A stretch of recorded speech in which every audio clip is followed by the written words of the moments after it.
Bueno, voy a compartir la pantalla, Agus. Facu, ¿cuál vas a usar? ¿Esta? ¿La que estás usando para hablar o la otra? No, la otra, la que está en la compu. Bueno, a ver.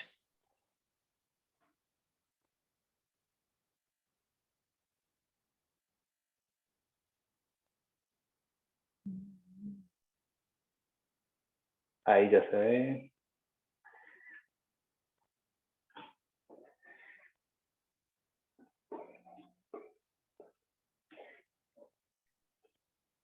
Bueno, si todos ven la pantalla, todos me escuchan bien, arrancamos. El tema que elegí para hoy está basado en un video de presentaciones que hizo Parmina de la Escuela de Portugal y lo titulé Conciencia. Básicamente, todo el estudio se va a tratar sobre un versículo en específico y algunas citas que vamos a ir abordando, pero vamos a ir tratando de desgranar ese versículo. Ese versículo, que si alguno me ayuda a buscarlo y leerlo, es Primera de Timoteo 4 del 1 al 2.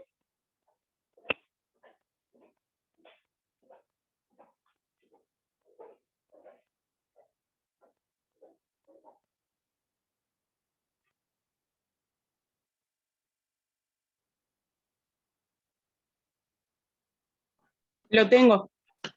Dale. Pero el Espíritu dice claramente que en los postreros tiempos algunos apostatarán de la fe, escuchando espíritus engañadores y a doctrinas de demonios, por la hipocresía de mentirosos que, teniendo cauterizada la conciencia, prohibirán casarse y mandarán abstenerse de alimentos que Dios creó para que con acción de gracias participasen de ellos los creyentes y los que han conocido la verdad. Perfecto, muchísimas gracias. Nos vamos a quedar con una de las oraciones que leíste, que es cauterizada la conciencia, o la conciencia va a quedar cauterizada. Vamos a basarnos en esa palabra, la conciencia. ¿Qué significa esto de que la conciencia está cauterizada? Pero para eso vamos a ir definiendo este concepto de la palabra conciencia. ¿Alguno de ustedes se anima a definir qué es la conciencia?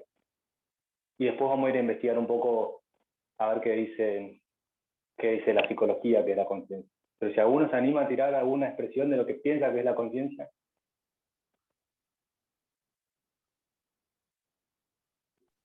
Es la capacidad de discernir entre el bien y el mal. Ah, me encanta, me gustó esa definición. Como que la tenías ahí de Wikipedia, parece.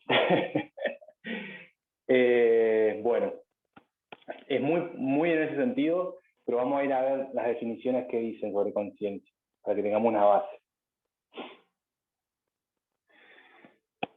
Este autor dice que la conciencia es la cualidad o el estado de conocimiento de objetos externos o de algo interno a uno mismo. Estado de conocimiento de variables externas e internas de mi persona. Puede ser definida como subjetividad, punto de vista en primera persona, capacidad para sentir cómo se siente ser algo o lo que produce significado. Acá esta primera definición me está diciendo que la conciencia es subjetiva del individuo y va a estar definida por su entorno, por lo que él entiende de su entorno, de su exterior, de la sociedad que los rodea, sea de su organización, de su familia, de una empresa, de un club, lo que él entiende de su exterior y también lo que él entiende de su interior, propio del individuo. Y es subjetivo. Veamos qué quiere decir esto, sigamos con otra definición. Este otro autor dice, cuando la conciencia se desvanece, es como si toda posible realidad se esfumara desde el punto de vista del sujeto. Es como que cuando la conciencia no está, esa realidad o esa acción se esfuma. Vamos a ver un poco más adelante qué quiere decir esto. Y esta última definición dice que la conciencia tiene un carácter ético. pues permite distinguir al individuo entre aquello que está bien y lo que está mal, como bien decían. De modo que a la hora de obrar pueda conducirse de acuerdo a sus valores morales.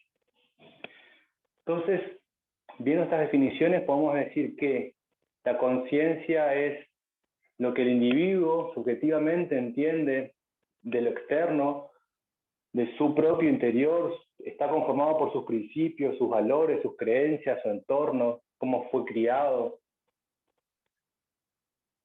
Pero también la conciencia va a determinar lo que el individuo siente que está bien o que está mal. Tiene ese lineamiento ético.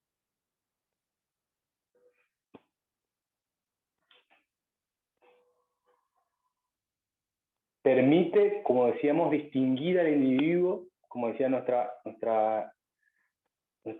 hermana, distinguir entre aquello que está bien y lo que está mal, de modo que a la hora de obrar, el individuo pueda conducirse de acuerdo a sus valores morales. Por ejemplo,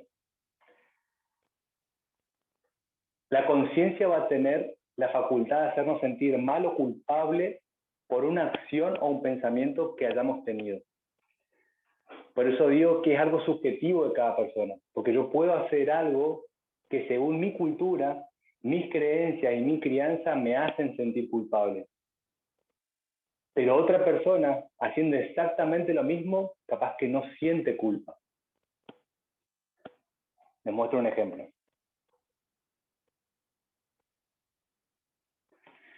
En este caso, esta mujer del Islam, hay dos mujeres en esta plata. Por un lado tenemos a esta mujer que si esa mujer no usara su hijab, su sailá, su trapo que tiene en la cabeza, por las creencias, por los valores, por cómo ella fue criada, por su cultura y todo, por la sociedad y por su entorno en el que ella se mueve, si ella no usara ese trapo sobre la cabeza, ella se sentiría culpable.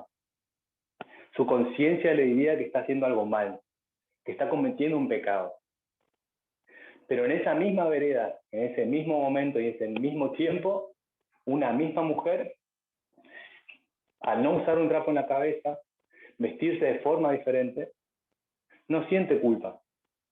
Su conciencia le dice que lo que ella está haciendo está bien. No necesita ponerse el trapo en la cabeza. Entonces, vemos cómo la conciencia de estas dos personas, dependiendo de sus creencias, su cultura, a una le hace sentir culpable si no usa, y a la otra le da lo mismo. No siente esa culpa, no siente que es un pecado.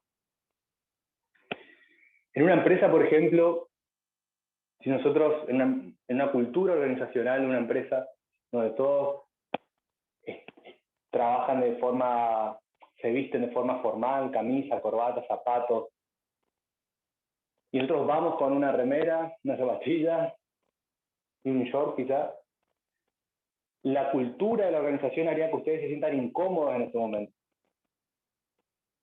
De hecho, ustedes estarían pensando, uy, qué mala impresión estoy dando, y se sentían culpables porque quizás pensás que te pueden echar por haber ido tan informal al trabajo. Es que solamente la cultura de esa organización y en ese lugar, tu conciencia te dice que lo que estás haciendo está mal. Pero esa misma forma de vestir en tu casa está bien. Para una dentista, por ejemplo, escuchar una determinada clase de música entre semanas no le hace sentir que está mal. Su conciencia le dice que está bien. Pero si escucha esa misma música en sábado, su conciencia sí le dice que está mal. Y depende de cada individuo. O nuestro movimiento. Quizás hace un tiempo atrás, hace algunos años atrás, si las mujeres usaban pantalones, su conciencia les decía que estaba mal. Se sentían pecaminosas. Pasó el tiempo, cambió la información y hoy cometen o hacen la misma acción, pero su conciencia les dice que no está mal lo que están haciendo. Entonces ya vamos descubriendo que también la conciencia tiene que ver con la información que maneja cada persona. para tomar sus determinadas acciones.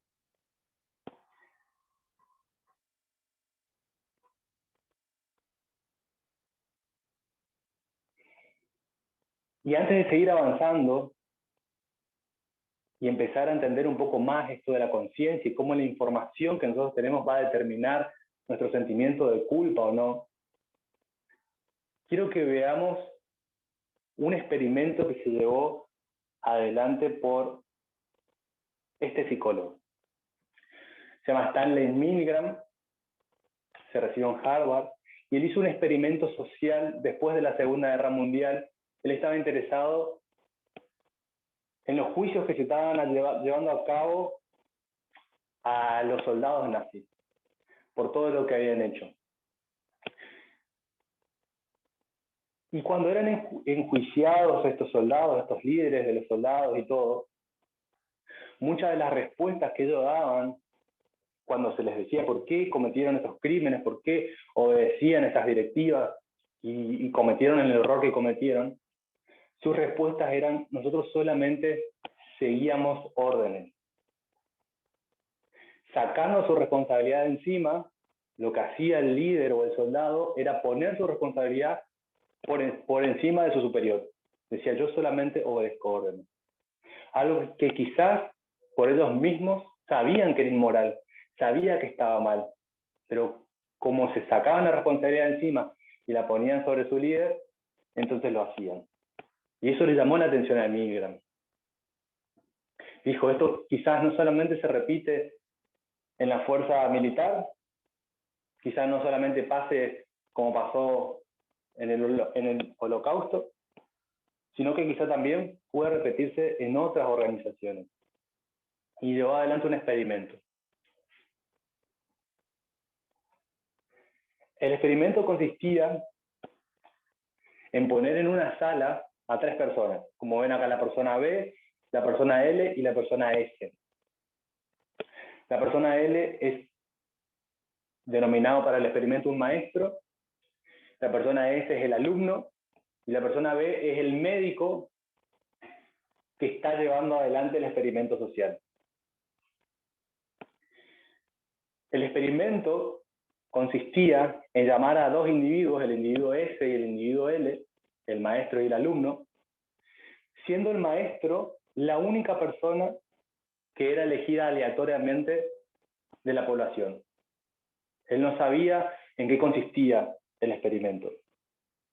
Ahora, el alumno, que es el que está en la parte S, el alumno S que está en la parte esta como de un colorcito más cremita, ese sí era un actor que formaba parte del experimento, formaba parte del staff del experimento.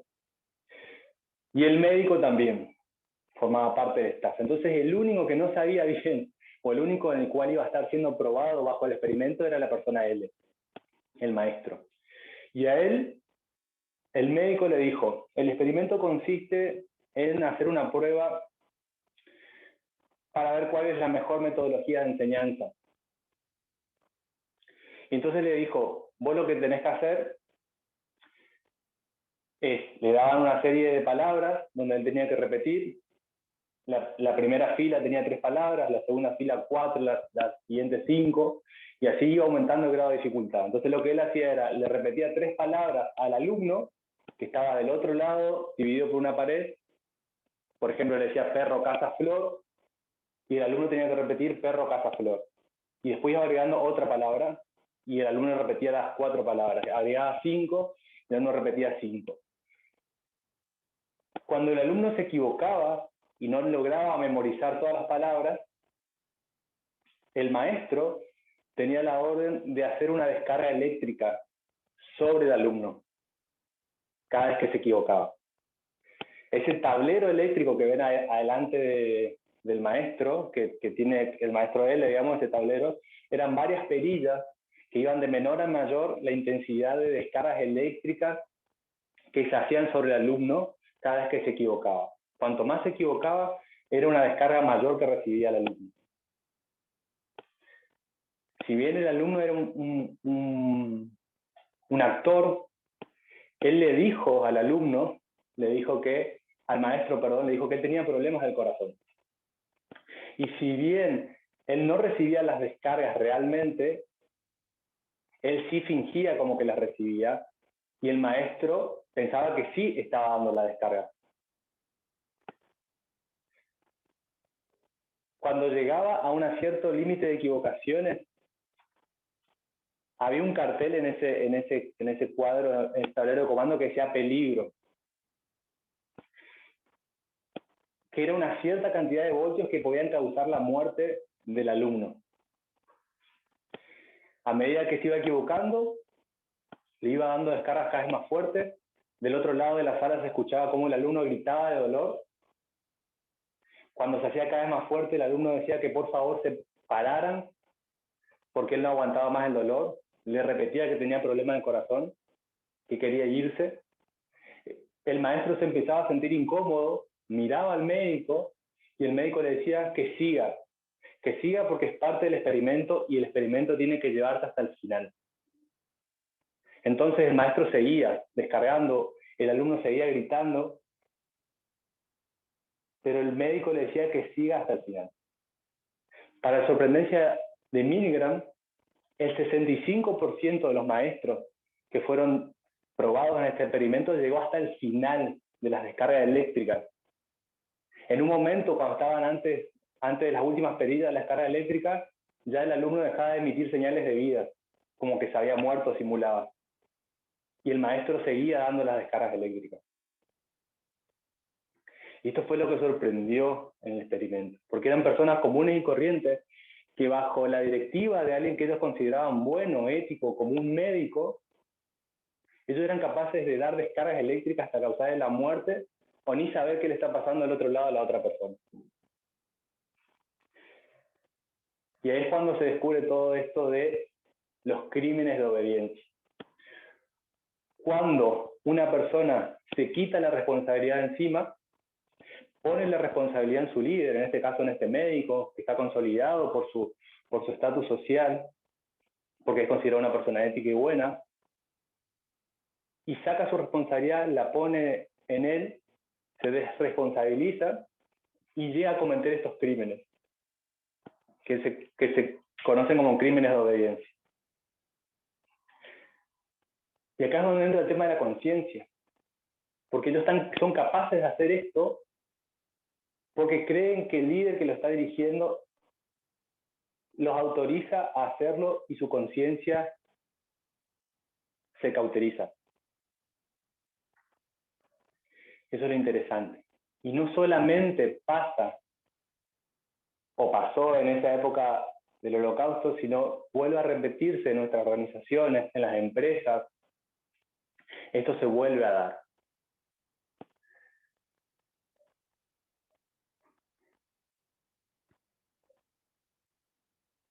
Como les decía, este es un fenómeno que ocurre en las organizaciones, en las instituciones religiosas y empresas.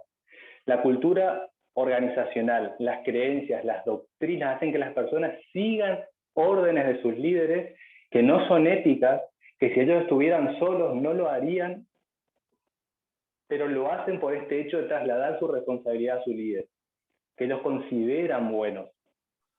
Perdón, Facu, Sí. se nos desconectó y no podíamos volver. Por lo menos la imagen esta que tenés, ¿nos podrías explicar qué quisiste decir? Gracias. ¿Alguno escuchó la explicación o solo a ellos se les desconectó? Nosotros escuchamos re bien, Facu. Está dando espectacular tu audio, debe ser el de ellos. Bueno, explico rápido de nuevo el experimento. En esta sala ¿Te había gustaría un que médico. te ayude? Sí, dale, por favor, si le explicás vos más uno. Bueno, este estudio es un estudio que se hizo para estudiar al sujeto que iba a dar las descargas. Entonces, reclutaron personas para estudiar cómo iban a responder ante la autoridad y cuán dispuestos estaban a lastimar a otra persona, a un tercero, bajo órdenes. Y lo que descubrieron es que la mayoría de las personas estaban dispuestos a otorgar descargas eléctricas a un tercero, si no aprendía bien una serie de palabras, si esas órdenes las recibía de otra persona. Entonces como que se sacaba de encima la culpa o la responsabilidad, o apagaba su conciencia, porque racionalizaba que estaba recibiendo órdenes de un tercero y lo tenía que hacer. Y no tenía entonces problema o no se oponía a lastimar a la persona que estaba haciendo el sujeto, que estaba fingiendo en realidad el dolor, pero que lo fingía muy bien, entonces era creíble.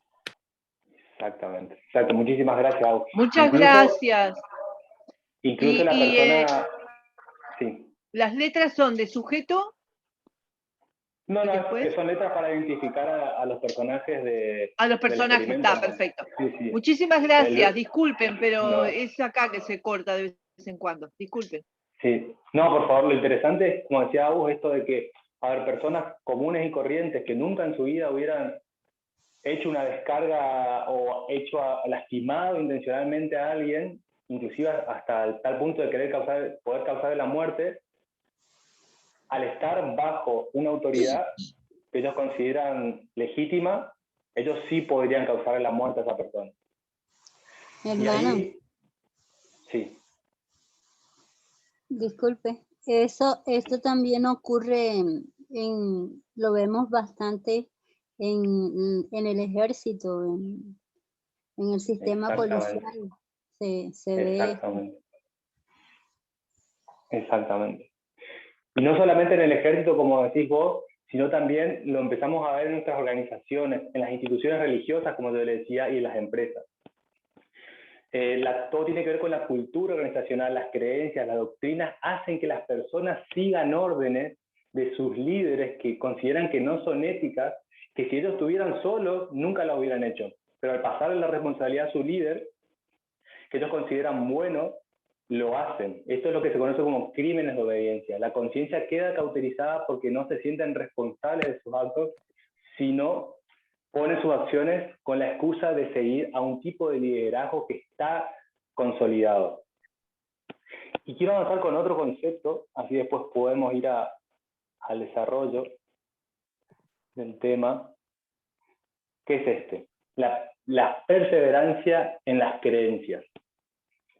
¿Qué es la perseverancia en las creencias? Este concepto, para este autor lo define así. En la psicología, la perseverancia de las creencias se define como la tendencia de un individuo a aferrarse a una creencia pese a recibir nueva información que la contradiga o refute de forma concluyente. Este otro autor señala que una vez establecidas estas perseverancias en las creencias, comúnmente las creencias son excesivamente reticentes al cambio. Diversos estudios han apoyado la hipótesis de que este fenómeno puede ser resultado de que las personas desarrollen explicaciones que apoyen sus creencias. A ver, en otras palabras, cuando nosotros vamos y llevamos un mensaje nuevo y queremos mover, como mal dicho, la estantería o las creencias que ya vienen preconcebidas de la gente a la cual estamos llevando este nuevo mensaje. Es natural, psicológicamente es natural, este concepto de la perseverancia en las creencias, natural que la gente rechace el mensaje.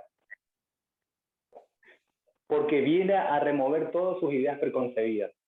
Y naturalmente estamos diseñados para la resistencia al cambio. No es definitivo, pero sí es natural el primer rechazo. Veamos qué dicen otros autores. Dice, este otro investigador dice, propone diversas motivaciones o explicaciones detrás de la perseverancia de las creencias. Primeramente, una motivación social, pues el individuo podría pensar que cambiar de opinión es mal visto por otros y por lo tanto al mantenerse en su posición da muestras de integridad y confianza. Este es otro valor, otro concepto por cual la gente mantiene sus creencias.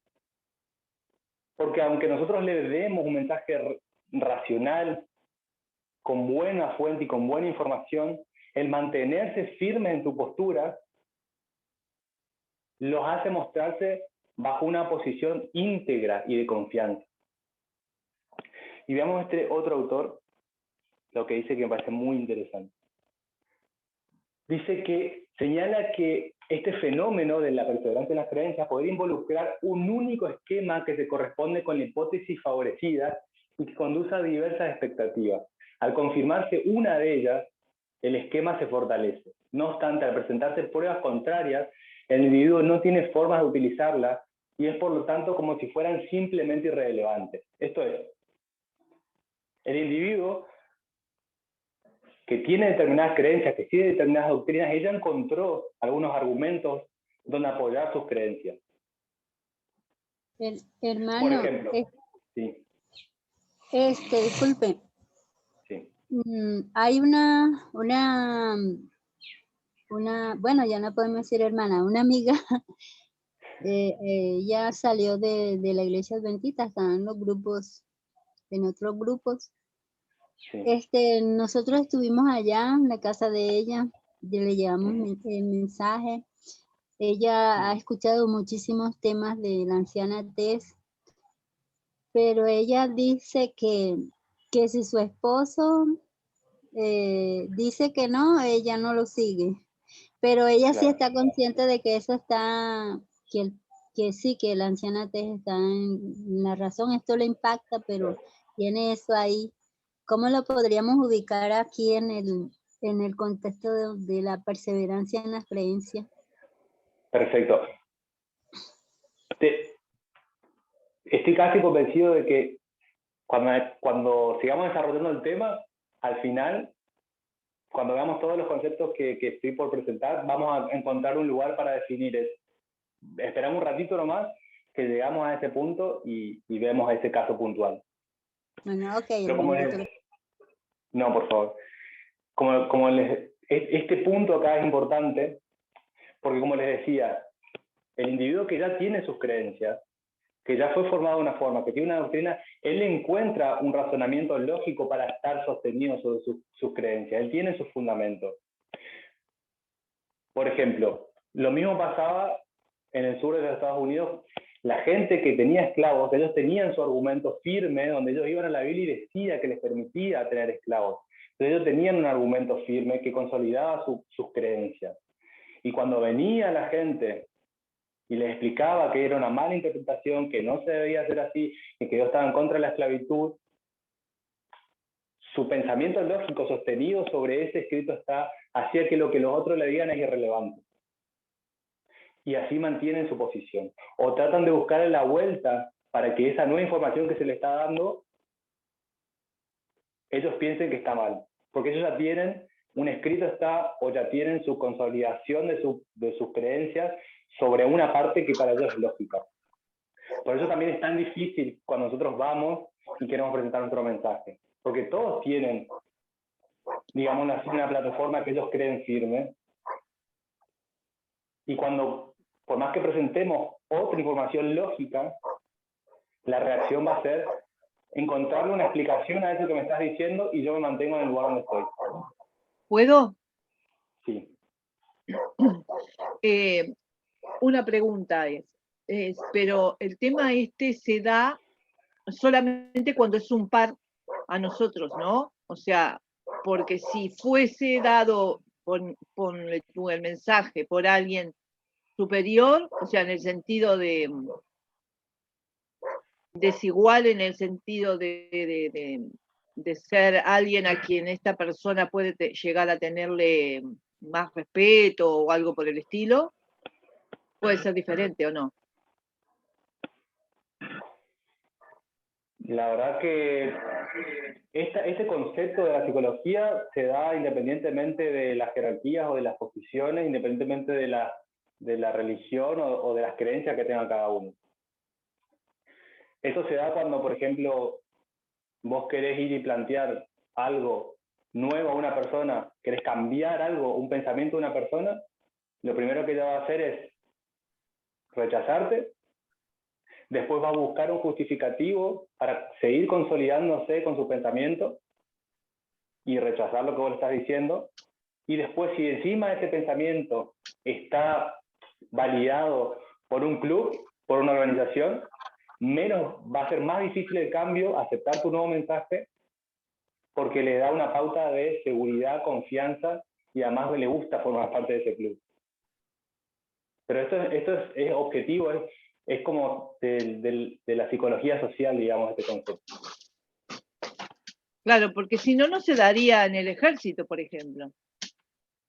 Claro. Era esa Bien. mi duda. Gracias. Dale. No, por favor, excelente hasta ahí. Bueno, vamos resumiendo entonces, hasta acá lo que vimos. La conciencia es lo que va a determinar nuestro sentimiento de culpa. La conciencia nos va a hacer sentir bien o mal ante una determinada acción de la que nosotros tomemos. Por mucho tiempo, los cristianos, o hasta hoy, siguen pensando que esa conciencia, a la cual llama la psicología de conciencia, de hacernos sentir bien o mal ante una acción, los cristianos llaman Espíritu Santo. Cuando vos haces determinada acción como un pecado, algo que vos consideras un pecado, esa culpa, ellos dicen que es el Espíritu Santo hablándote. Y cuando vos dejás de sentir esa culpa, significa que el Espíritu Santo se retiró. Pero eso es muy... A ver, vamos otra vez a otro ejemplo, por ejemplo, el de los pantalones de nuestro movimiento. La mujer de nuestro movimiento hace unos años atrás, si usaba pantalones, se sentía culpable. Un cristiano te diría que era el Espíritu Santo que le decía, en realidad usa poleras y no pantalones.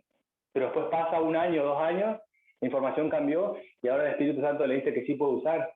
Entonces, atribuir un concepto como la psicología, como algo natural o como algo con lo que fuimos creados, la facultad de la conciencia, asumir que eso es el Espíritu Santo, nos puede llegar a cometer graves errores.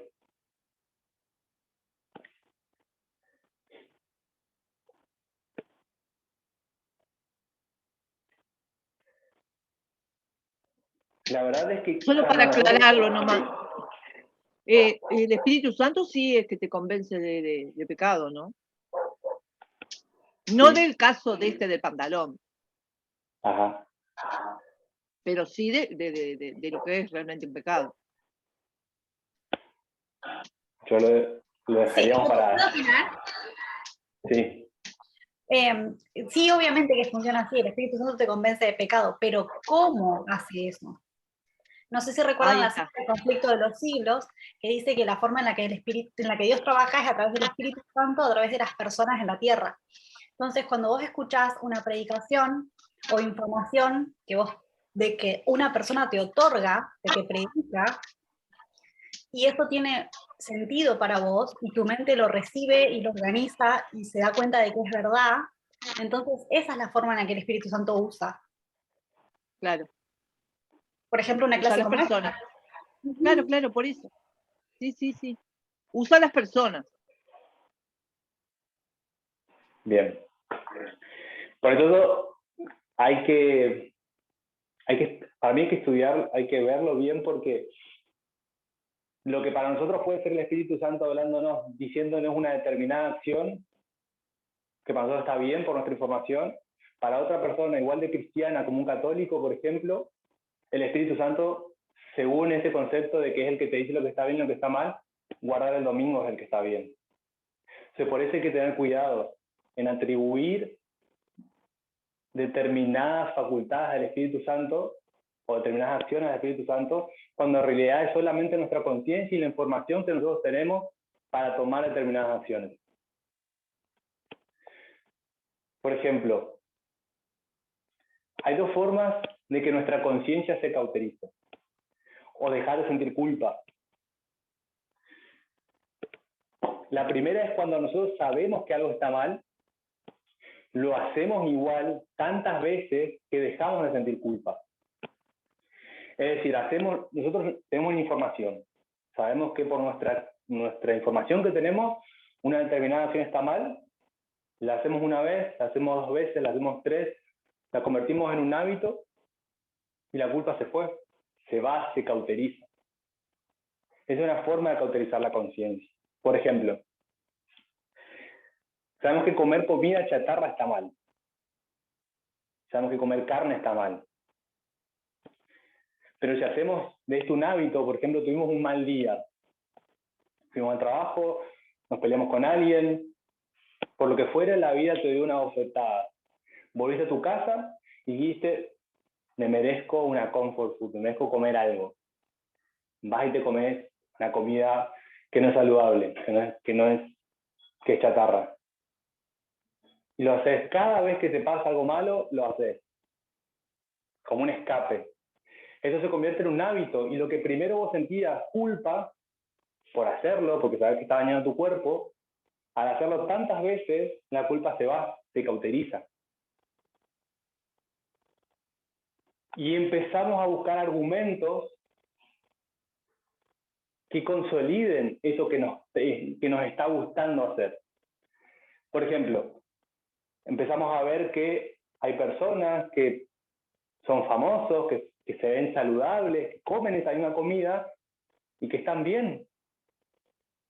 Hasta físicamente les va bien, son atractivos y todo. Entonces empezamos a decir, pucha, pero ellos también comen esta comida y se ven bien. Entonces no debe ser tan malo comer esto. Y empezamos a buscar argumentos para seguir cauterizando nuestra conciencia. Acá les muestro un ejemplo. Vemos que son personas jóvenes, deportistas, todos comen comida y dicen, bueno, entonces no es tan malo. Y empezamos poco a poco a aquello que nosotros pensamos que estaba mal, que sentimos culpa la primera vez, ahora estamos buscando argumentos para consolidar esta acción y dejar de sentir esa culpa.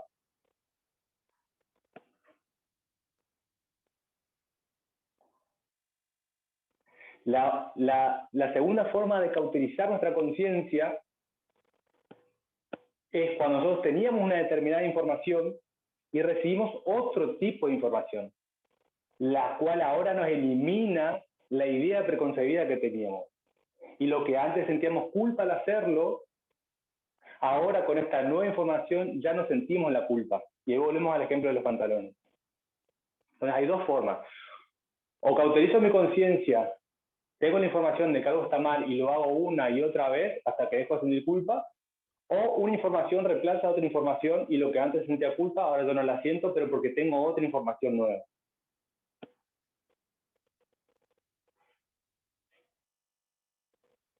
Volvamos al versículo con el que arrancamos. Dice, por la hipocresía de mentirosos que teniendo cauterizada la conciencia. Ustedes lean si quieren el capítulo completo. Pero este versículo puntualmente, si empiezan a buscar los significados de las palabras que hay acá, esa cauterización de la cual habla, es ese sello que marca una posesión. Es esa marca, por ejemplo, que se le hace al ganado para marcar una determinada posesión.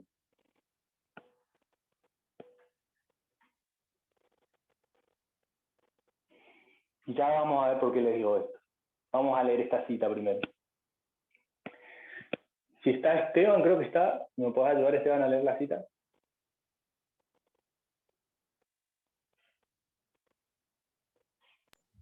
Yo O la alguien leo. que tenga micrófono y se lee. Yo la leo. Dale, gracias.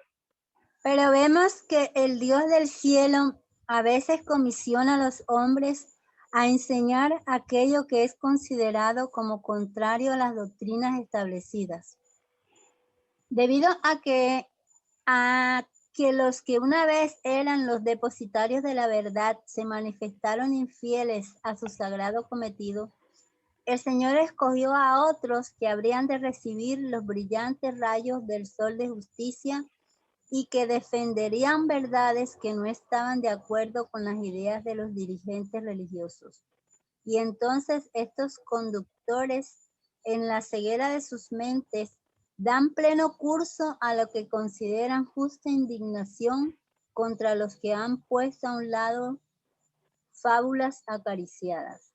Actúan como hombres que han perdido la razón. No tienen en cuenta la posibilidad de que ellos mismos no hayan entendido correctamente la palabra. No quieren abrir sus ojos para discernir el hecho de que han interpretado y aplicado erróneamente las escrituras y han edificado falsas teorías a las que denominan doctrinas fundamentales de la fe. Perfecto, muchísimas gracias. Acá estamos viendo cómo esto de la perseverancia en las creencias y todo se dio en el tiempo de Jesús. Cuando fue y se le llevó el nuevo mensaje a los fariseos rechazaron el mensaje por todos estos conceptos que estamos viendo. Los líderes les digo, yo considero que los líderes religiosos de la iglesia de hoy, como dice esta cita, por más que leemos nuestro mensaje a ellos, ellos lo van a rechazar por este concepto que estamos viendo de la perseverancia en las creencias. Y los que siguen a estos líderes también van por el mismo camino, por más sinceros que sean. Como vamos viendo, todo depende de la información. Hace poquito en Uruguay vimos un estudio en donde fuimos a unos capítulos donde Jesús empezaba a amonestar a los fariseos, a los líderes de la iglesia oficial de su tiempo, y les decía, por más que ustedes atraviesen el mundo entero para ir a evangelizar, a esas personas que están evangelizando lo están convirtiendo en hijos del infierno. Y acá es el cuidado que tenemos que tener. Porque lo que está diciendo es que por más que ese seguidor, con la información que tiene, está siendo sincero y está siguiendo a ese que le convenció, al ser un líder que no está del lado correcto, lo está convirtiendo en hijo del infierno, al igual que él. Por eso es tan importante el hecho de la responsabilidad, porque Jesús o Dios no trabaja o no admite esa forma de que no, yo lo hice porque mi líder me dijo que lo haga. Cada uno de nosotros tiene el deber de desobedecer si así Dios nos los pide. Porque como dice acá, o como dice este capítulo, como dice Jesús, por más que vayan y le decía a los fariseos, por más que ustedes fariseos vayan y crucen el mundo para evangelizar, a ese que convirtieron lo vuelven igual de hijo de infierno que ustedes, por más sincero que sea ese seguidor. Los seguidores de estos líderes tienen información incorrecta y hacen lo equivocado. Ellos no saben que lo que hacen está mal, pero su conciencia están cauterizadas por la mala información que están recibiendo de esos líderes. Vamos a leer otra cita.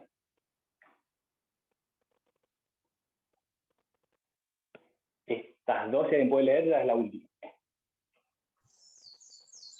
La leo, hermano. Léela. La leo yo. Perfecto. El mundo estaba agitado por la enemistad de Satanás, y cuando se les pidió que eligieran entre el Hijo de Dios y el criminal Barrabás, los judíos escogieron al maleantes antes que a Jesús. Las ignorantes multitudes fueron inducidas por los engañosos razonamientos de los que se hallaban en alta posición a rechazar al Hijo de Dios para escoger a un ladrón y homicida en su lugar. Todas las clases y sectas que revelan el mismo espíritu de envidia, odio, perjuicio e incredulidad manifestados por aquellos que entregaron a la muerte al Hijo de Dios, reeditarían la misma actuación si se les presentara la oportunidad que tuvieron los judíos y el pueblo del tiempo de Cristo. Serían participantes del mismo espíritu que exigió la muerte del Hijo de Dios. Amén. Perfecto. Muchísimas gracias. Esta cita vuelve a consolidar esta idea de que estos seguidores de esos líderes de fariseos que eligieron matar a Jesús son igual de responsables. Son igual de culpables. Y si nosotros lo vemos en los eventos externos, por ejemplo, y pensamos en el gobierno de Trump, las personas sabían cómo él era, sabía de sus inmoralidades y de sus comportamientos poco éticos, pero ellos revalorizaban su posición de liderazgo bajo la creencia de que Dios lo había puesto en ese lugar. Y de esa forma, su conciencia era cauterizada por creer que tienen un líder puesto por Dios. Y lo mismo pasó en el tiempo de Jesús con esos seguidores, pensando que sus fariseos, que sus sacerdotes eran puestos por Dios, llevaron a cometer ese crimen y a rechazar el mensaje del carpintero y su movimiento. Lo mismo sigue pasando en nuestras organizaciones hoy. Las personas siguen a líderes y cometen actos porque piensan y obedecen cosas porque piensan que esos puestos fueron decididos por Dios poner a esa gente en ese lugar. Entonces piensan que si es la voluntad de Dios que lo puso ahí, entonces deben obedecer. Y ahí, si quieren, busquen un concepto de la psicología que se llama el deber de desobedecer. Cuando voy a hacer algo que está en contra de mis principios, en contra de mis valores, en contra de lo que yo creo y de la información con la que cuento, tengo la obligación o el deber de desobedecer. Y quiero cerrar con esta cita.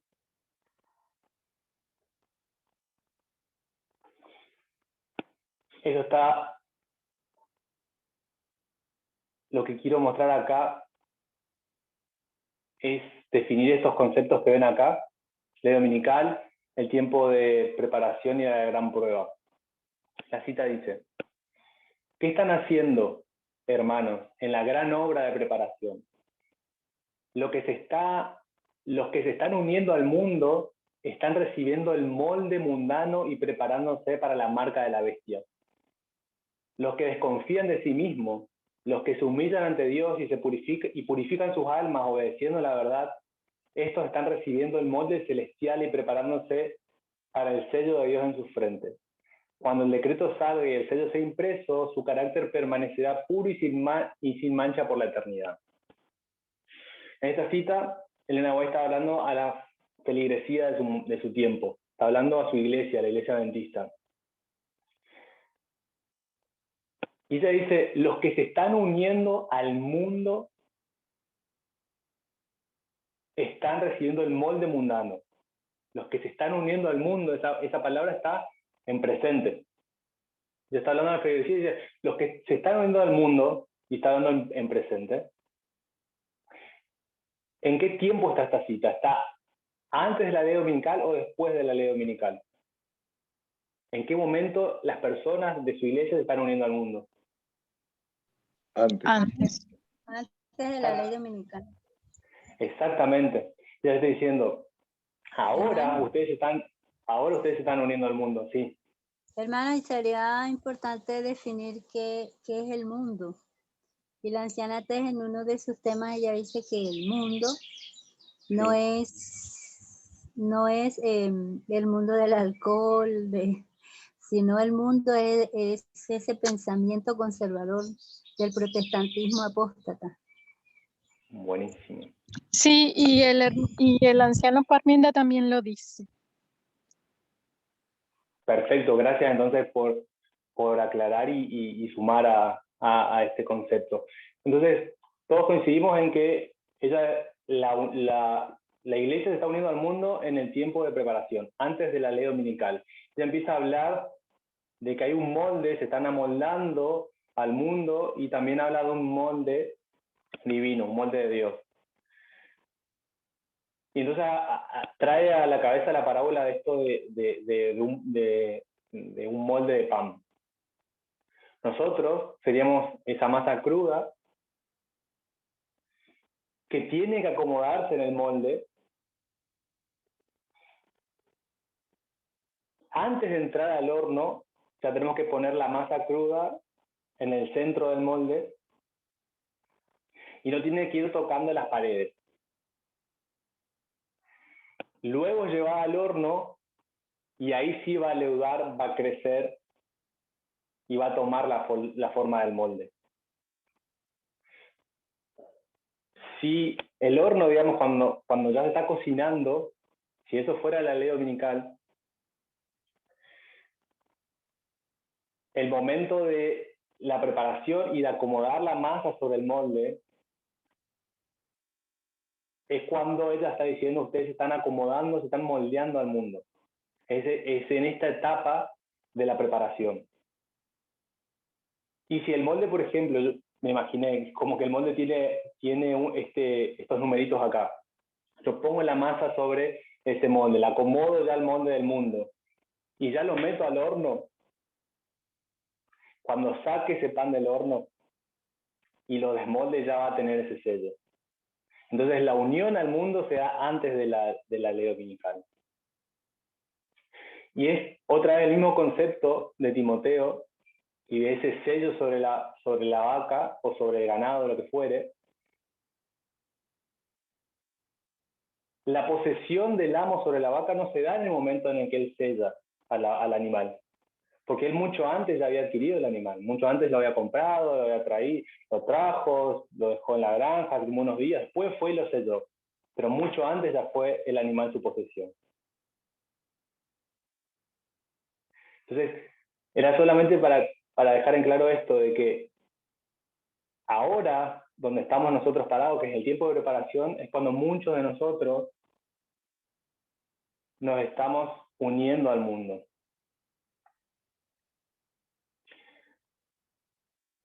Entonces, resumiendo, la conciencia se cauteriza cuando ya tenemos la información y elegimos hacer lo contrario hasta insensibilizarnos y no sentirnos culpables. Nuestra conciencia queda inoperable ante esas acciones repetitivas que vamos haciendo. Nosotros ya tenemos la información correcta y si hacemos exactamente lo contrario una y otra vez, vamos a lograr insensibilizar nuestra conciencia. Y el final de esta cita dice, los que desconfían de sí mismos, los que se humillan ante Dios y purifican sus almas obedeciendo la verdad, estos están recibiendo el molde celestial y preparándose para el sello de Dios en sus frentes. O sea, los que se están amoldando al molde de Dios son los que se están humillando, otra vez se están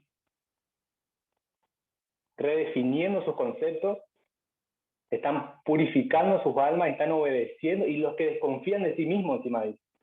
Todo lo contrario es lo que veíamos en las perseverancias de las creencias, donde se mantienen firmes para parecer íntegros, no. Es de los que desconfían de sí mismos, los que revuelven a ver todos sus pensamientos de nuevo, los que se humillan ante Dios y purifican sus almas obedeciendo la verdad, estos están recibiendo el molde de Dios.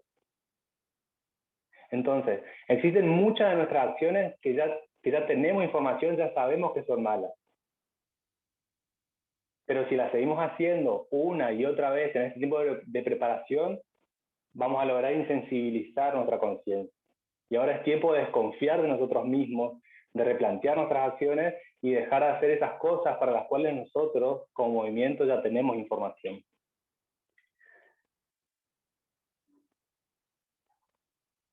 Así que bueno, hasta ahí era la presentación y ahora sí, si quieren cerramos con una oración y después, si tienen consultas o preguntas, lo vemos ahí y charlamos un poco.